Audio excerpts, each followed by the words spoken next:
Sensor काम नहीं करेगा, जिससे यहाँ पे एरर शो हो जाता है। ये मैग्नेट जो है इसको रोटेट करने में, जब ये रोटेट होता है तब ये सेंस करता है। देखिए साथ में इसका गियर भी घूम रहा है। अगर ये घूम नहीं रहा है तो आप सबसे पहले क्या चेक करेंगे, तो यहाँ पे देख सकते हैं हमारे पास ये जो है 6.5 किलो का गियर बॉक्स है। इसका मैकेनिज्म किस तरीके से काम करता है इसके बारे में हम पूरा डिटेल्स के बारे में समझेंगे।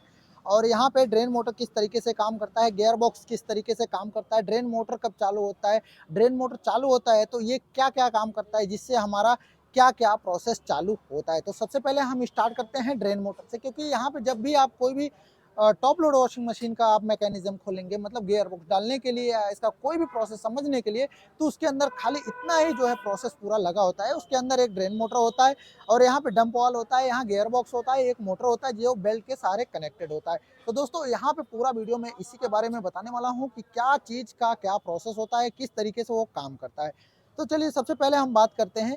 यहाँ पे ये डंप वाल बोलते हैं इसको, आप ड्रेन रबर ड्रेन असेंबली भी बोल सकते हैं यहाँ पे, लेकिन इसका ओरिजिनल नाम डंप वाल है, जिसको हम ड्रेन असेंबली के नाम से जानते हैं।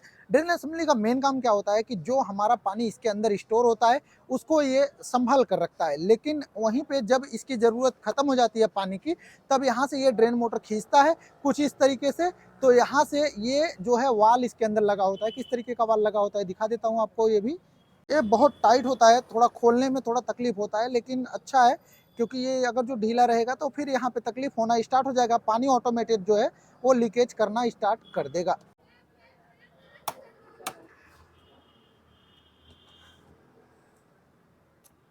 तो यहाँ पे देख सकते हैं इस तरीके से ये ड्रेन रबर है, और ये ड्रेन रबर पे यहाँ पे जो है इसको कनेक्ट करके रखता है, और यहाँ से ये पूरे मशीन को पानी के लिए यही ऑपरेट होता है। जब यहाँ पे डंप वाल खींचते हैं तो ये रबर हमारा सिकुड़ जाता है, जिससे हमारा पानी का बहाव जो है वो बाहर की तरफ बढ़ जाता है, और यहाँ पे इस तरीके से ये ड्रेन रबर काम करता है। तो अभी इसके बारे में आपको समझ में आ गया, लेकिन ये मैनुअल आप ऑपरेट नहीं कर सकते, जैसे कि सेमी वॉशिंग मशीन में ऑपरेट होता है उसी तरीके से इसमें ऑपरेट नहीं होता है। इसमें ऑपरेट होता है ये मोटर की सहायता से।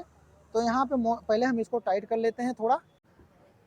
अब देखिए यहाँ पे मोटर जब चालू होता है तो मोटर दो प्रक्रिया के पे काम करती है। एक तो हमारा जो ये गियर बॉक्स है जिसको हम क्लच असेंबली बोलते हैं, इसको जो है ये ड्रेन मोटर जब यहाँ से पानी खींचता है तो ये हमारा जो है इसको डायरेक्ट ड्राई मोड में शिफ्ट कर देता है। जो कि इसकी गियर है, यहाँ पे आप देख सकते हैं नीचे यहाँ पे गियर है, ये डायरेक्ट हमारा स्पिन मोड पे जाता है, ड्राई मोड पे ये शिफ्ट कर देता है। किस तरीके से करता है, जैसे ही आपका वॉशिंग मशीन समझो कि ड्राई मोड पे आप डाल रहे हैं, तो ड्राई मोड पे क्या करेगा, ड्राई मोड पे आपके कपड़े को सुखाएगा। कपड़ा जब सूखेगा तो पानी ऑटोमेटिक निकलना चाहिए। तो यहाँ पे ड्रेन मोटर जब काम करता है तो कुछ इस तरीके से ड्रेन मोटर खींचता है। तो यहाँ पे देख सकते हैं, यहाँ पे इस तरीके से जब ये खींचेगा तो यहाँ पे ये जो लगा हुआ है ये फाइबर का चीज़, तो यहाँ से ये ऊपर जाता है। देखिए यहाँ पे जब मैं इसको टाइट करूँगा तो यहाँ पे देखिए ये कनेक्ट होके निकल गया बाहर, निकल गया ना।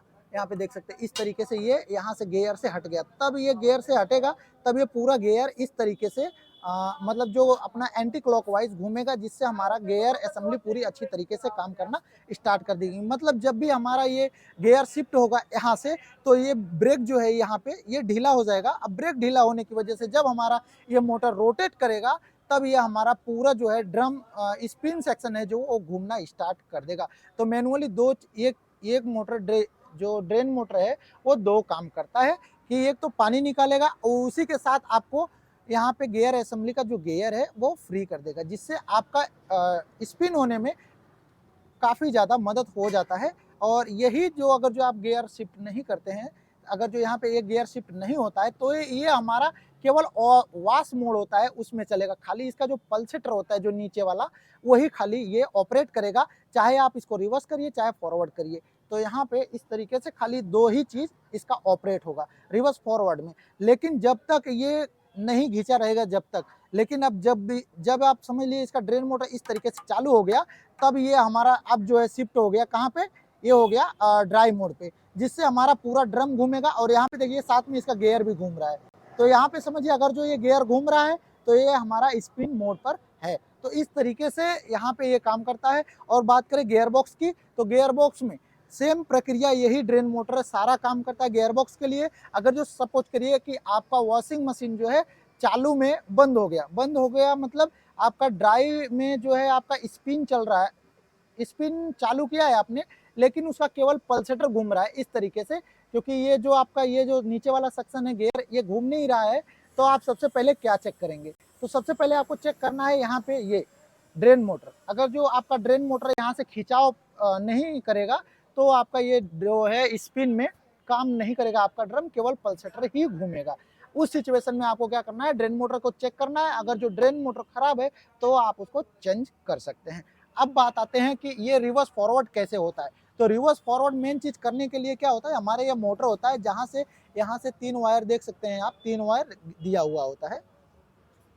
यहाँ से ये 3 वायर दिया हुआ है, ये हमारा एक हो गया न्यूट्रल हो गया, और यहाँ से पीसीबी में से डायरेक्ट हमको 2 फेज एक फेज आता है, और यहाँ से पीसीबी में से हमको दोनों तरफ का ये मतलब ऑपरेट करने के लिए ये मोटर चालू हो जाता है। तो मोटर इस तरीके से बाइंडिंग की गई होती है कि इसका रिवर्स भी घूम सकता है और फॉरवर्ड भी घूम सकता है, ताकि मोटर के ऊपर कोई भी लोड ना पड़े। तो यहाँ पे देख सकते हैं कुछ इस तरीके से हमारा ये मोटर काम करता है, और क्लच असेंबली इस तरीके से काम करती है। अब देखा जाए कई कई जैसे हम बात करें इस वॉशिंग मशीन के गियर बॉक्स के बारे में, तो यहाँ पे देख सकते हैं ये कुछ चीज़ें लगी होती हैं।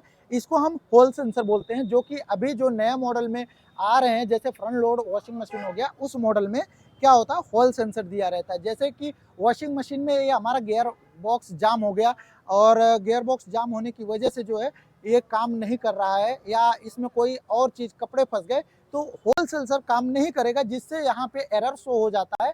तो वो एरर से आप पता लगा सकते हैं कि हमारे गियर बॉक्स में या मोटर में या कोई तकलीफ शुरू हो गई है। तो नया मॉडल का जो आप देख रहे हैं वो होल सेंसर इसीलिए दिया रहता है, ताकि आपका जो मतलब काम है वो आसान हो जाए। इसके ऊपर भी एक मैग्नेट दिया रहता है, यहाँ पे देख सकते हैं, मैं घुमाऊंगा तो यहाँ पे देख सकते हैं ये मैग्नेट जो है, इसको रोटेट करने में, जब ये रोटेट होता है तब ये सेंस करता है कि हमारा वॉशिंग मशीन जो है अभी चालू है या बंद है। तो अगर जो आपका एरर आता है तो सबसे पहले आप हॉल सेंसर चेक कर सकते हैं। तो अगर जो आपका हॉल सेंसर का प्रॉब्लम रहेगा तो भी आपका रोटेट जो है वो नहीं होगा। लेकिन ये नए मॉडल की बात करें, नए मॉडल में ही है, पुराने मॉडल में अभी तक किसी में भी हॉल सेंसर नहीं आया है।